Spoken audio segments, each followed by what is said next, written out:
अस्सलाम वालेकुम students, lecture number 13 में आज हम डिस्कस करेंगे passage of charge particles through matter. अब अगर हम चार्ज पार्टिकल्स की बात करें, जैसे कि अल्फ़ा पार्टिकल है, बीटा पार्टिकल है, प्रोटॉन्स हैं, इलेक्ट्रॉन्स हैं, तो ये सारे पार्टिकल्स जब भी मीडियम में दाखिल होते हैं तो ये एनर्जी जो है वो एनर्जी लूज़ कर देते हैं। वहाँ पे एनर्जी का लॉस जो होता है वहाँ पे ये होता है बेसिकली दो वजूहात से। एक तो होती है आयोनाइजेशन और दूसरी है एक्साइटेशन ऑफ एटम्स। यानी जब भी कोई जो पार्टिकल है जो किसी मटेरियल है उसको आयोनाइज कर देता है या उसमें एटम्स को एक्साइट करता है, तो उस दौरान उसकी एनर्जी का जो है लॉस जो है वो हमारे सामने आता है। अब अगर हम यहाँ पे चार्ज पार्टिकल्स की बात करें तो हम जो बेसिकली अल्फ़ा पार्टिकल्स हैं, बीटा पार्टिकल्स हैं, इलेक्ट्रॉन्स हैं, इनको लेके चलते हैं। तो अल्फ़ा पार्टिकल्स जो हैं, अगर हम इनकी बात करें तो ये इलेक्ट्रॉन्स से 7000 गुना ज़्यादा मैसिव होते हैं। अगर ये ज़्यादा मैसिव हैं तो इसका मतलब है कि इनको इनके ओरिजिनल पाथ में डिफ्लेक्शन करवाना जो है वो हमारे लिए मुश्किल होगा। तो ये बिल्कुल स्ट्रेट पाथ में मूव करते जाएंगे, यानी कोई डिफ्लेक्शन शो नहीं करवाएंगे। अगर ये डिफ्लेक्शन शो नहीं करवा रहे तो इसका एक ये भी मतलब है कि ये आयोनाइजेशन भी ज़्यादा क्रिएट करवा सकते हैं। यानी अगर हम कहें कि आयनाइजेशन पावर की बात करें तो आयनाइजेशन पावर क्या है, बेसिकली किसी भी मटेरियल को आयनाइज कर देना जो है उसके लिए कितनी किसी की पावर हो सकती है, कितना वो स्ट्रॉन्गली आयनाइजेशन, कितना उसके बाद आयनाइजेशन पोटेंशियल मौजूद है किसी मटेरियल को आयनाइज करने का। तो अल्फ़ा पार्टिकल्स जो हैं उनकी हमने कहा कि आयनाइजेशन पावर ज़्यादा है क्योंकि वो मैसिव बहुत ज़्यादा हैं और स्ट्रेट पाथ में मूव करते हुए वो इंटेंस आयनाइजेशन शो करवाते हैं। लेकिन अगर हम रेंज की बात करें तो रेंज हमने पहले भी डिस्कस किया हुआ है, जैसा कि रेंज जो है किसी भी पार्टिकल की जो रेंज है बेसिकली वो क्या होती है, the distance covered by the particle before coming into rest within the medium is called range of the particle. मतलब कि वो डिस्टेंस जो कोई भी पार्टिकल रेस्ट पे आने से पहले तक कवर करता है वो उसकी रेंज होती है। जैसे कि फ़र्ज़ करें यहाँ पे कोई पार्टिकल मैंने रखा हुआ है और यहाँ तक उसने बेसिकली ज़्यादा से ज़्यादा अगर वो मूव करके आए तो वो यहाँ तक मूव करके आएगा और यहाँ पे आके वो बिल्कुल रेस्ट पे आ जाएगा। तो यहाँ से लेके यहाँ तक का जो डिस्टेंस उसने कवर किया है यही हमारी रेंज होगी उस पार्टिकल की। तो अगर आयोनाइजेशन पावर की बात करें और रेंज की बात करें तो ये दोनों एक दूसरे के साथ इन्वर्स रिलेशन में है। जितनी ज़्यादा आयोनाइजेशन है उतनी ही कम रेंज होगी। तो अल्फ़ा पार्टिकल अगर आयोनाइज ज़्यादा कर रहे हैं तो इसका मतलब है इनकी रेंज जो है वो बाकी पार्टिकल्स से कम होगी। नेक्स्ट अगर हम बीटा पार्टिकल्स की बात करें तो बीटा पार्टिकल जो है वो ईज़िली डिफ्लेक्ट हो सकते हैं। अगर हम ज़रा सी क्लेन करें तो हम इनको डिफ्लेक्ट करवा सकते हैं क्योंकि ये इतने ज़्यादा मैसिव नहीं होते। तो अगर ये डिफ्लेक्ट हो रहे हैं अपने ओरिजिनल पाथ से तो हम कह सकते हैं कि जो बीटा पार्टिकल्स हैं उनकी आयनाइजेशन एबिलिटी जो है वो भी कम होगी। तो अगर हम अल्फ़ा पार्टिकल के साथ कंपेयर करें तो बीटा पार्टिकल्स की जो आयनाइजेशन है वो 100 टाइम्स कम होती है अल्फ़ा पार्टिकल से। और अगर हम रेंज की बात करेंगे तो ज़ाहिर है अगर ये 100 गुना कम है तो जो रेंज है वो इसकी 100 गुना ज़्यादा होगी अल्फ़ा पार्टिकल से। अब नेक्स्ट हम बात कर लेते हैं इलेक्ट्रॉन्स की।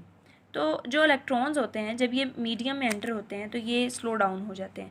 स्लो डाउन तो ये बिल्कुल ऐसे ही होंगे जैसे कोई हैवी पार्टिकल होता है, लेकिन हम इसकी रेंज और इसके पाथ को जो है वो उसकी वेल डिफाइंड वैल्यूज़ हम नहीं ले सकते हैं। इसकी क्या वजह है कि जो इलेक्ट्रॉन्स हैं वो लाइटर पार्टिकल्स हैं और कुछ कोलिजन्स जो हैं वो चाहिए होती हैं ताकि हम इनको स्टॉप कर लें। यानी ये आसानी से डिफ्लेक्ट भी हो सकते हैं, यानी लाइटर पार्टिकल्स के तौर पे ये बिहेव करते हैं।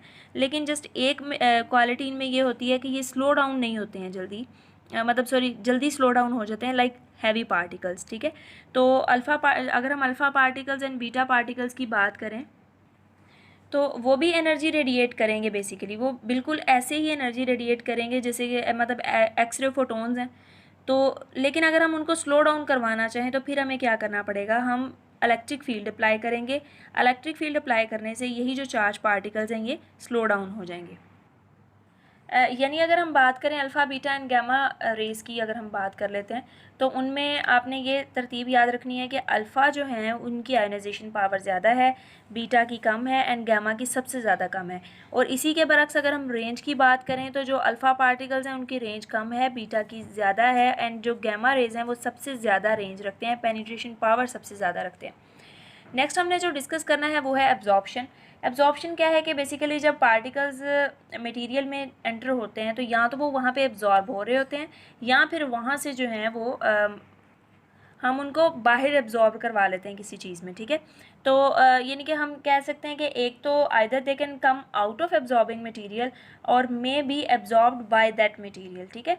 तो हमने यहाँ पे कंसीडर किया कि हमारे पास कोई मटेरियल है जिसकी थिकनेस हमने रखी हुई है dx, और जो number of absorb particles per unit thickness हैं यानी dn/dx जो है, हम अगर कहें कि ये जो है वो प्रोपोर्शनल होंगे इंसिडेंट पार्टिकल्स के, यानी ज़ाहिर है जितने ज़्यादा पार्टिकल्स हम इंसिडेंट करवा रहे हैं उतना ही ज़्यादा ये रेट जो है वो ज़्यादा होगा, और जितने ये पार्टिकल्स कम होंगे उतना ये रेट डिक्रीज़ हो जाएगा।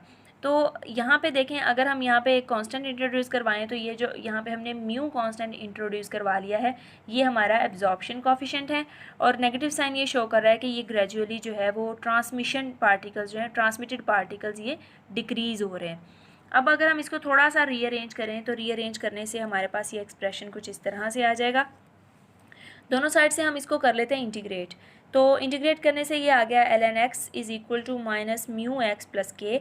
इसको हम इक्वेशन नंबर 1 का नाम दे देते हैं।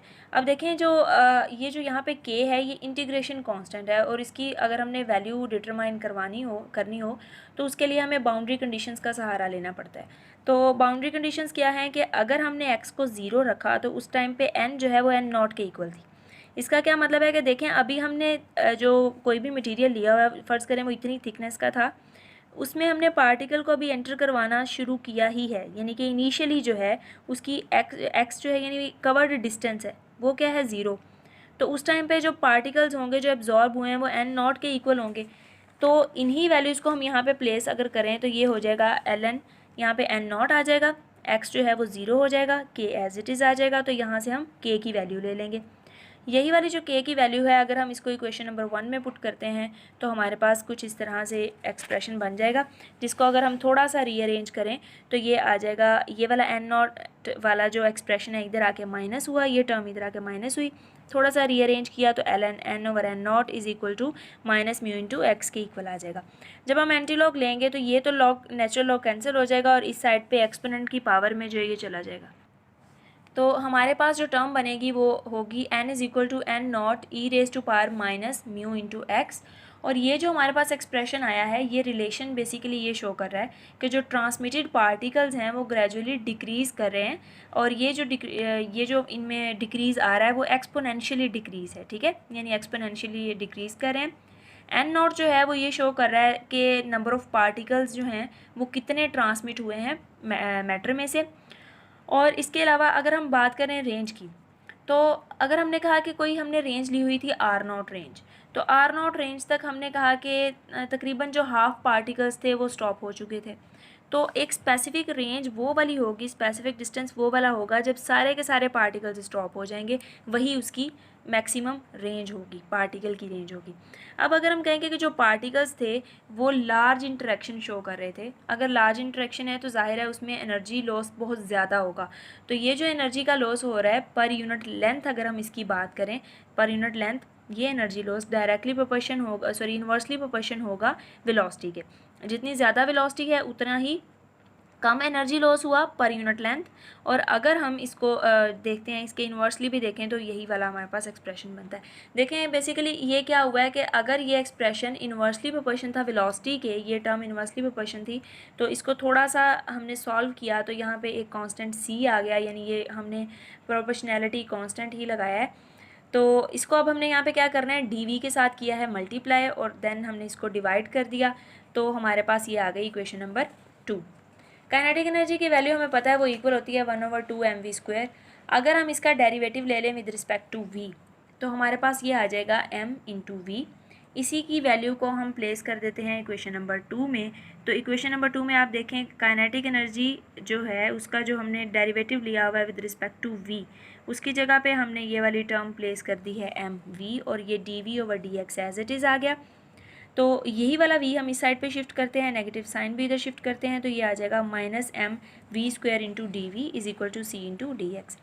अब हम यहाँ पे लेट करते हैं कि जो वेलोसिटी है, यानी फ़र्ज़ करें अभी हमने थिकनेस जो है वो 0 रखी हुई है और उस टाइम पे जो वेलोसिटी है हमारी वो v0 थी, यानी पार्टिकल जो भी था उसकी वेलोसिटी मैक्सिमम थी, दैट इज़ v0। अब जैसे जैसे उस थिकनेस में से गुजर के जाना है वेलोसिटी ने आहिस्ता आहिस्ता कम होते जाना है, क्योंकि एनर्जी जो है वो वहाँ पे एनर्जी का लॉस हो रहा है, ठीक है। तो यहाँ पे एक मैक्सिमम थिकनेस आ गई जो उसकी रेंज थी, उसको हमने कह दिया मैक्सिमम थिकनेस है आर नॉट। तो आर नॉट थिकनेस पे जाके जो हमारा पार्टिकल था वो ज़ीरो वेलोसिटी पे आ गया, यानी वो बिल्कुल स्टॉप हो गया।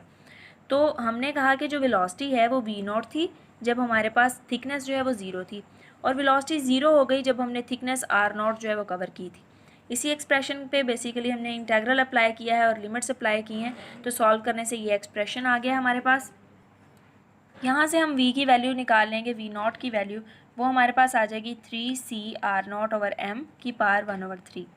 अब अगर हम काइनेटिक एनर्जी फाइंड करना चाहें वो वाले चार्ज पार्टिकल की जो कि मैटर में से गुजर रहा था, तो उसकी काइनेटिक एनर्जी के लिए एक्सप्रेशन जो है वो बेसिकली जो फार्मूला था 1/2m वी नॉट स्क्वायर, उसमें हम जो वैल्यूज़ प्लेस करेंगे, बेसिकली वी नॉट की हमने वैल्यू प्लेस करनी है, तो हमारे पास काइनेटिक एनर्जी की वैल्यू आ जाएगी 1/2m इंटू 3c r0/m की पावर 2/3।